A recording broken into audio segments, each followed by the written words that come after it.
Hey everybody, it's Bryan Chase Realty with HomeSmart Professionals Real Estate.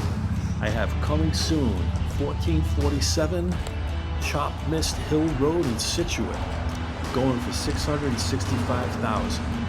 It's an original 1950s cape where they built on an additional raised ranch in 1991. In total, it's 4 bedrooms, 2 baths, and a potential 3rd bath that's already plumbed in. It just needs all the fixtures. In the back, you've got 2 plotter farm structures, a pool house, and a shed. And there's an amazing pool back there, 24-footer in diameter. Come check this out. Many more amenities, too good to mention here. Come check it out at i.movenewengland.com or bryanchaserealty.com.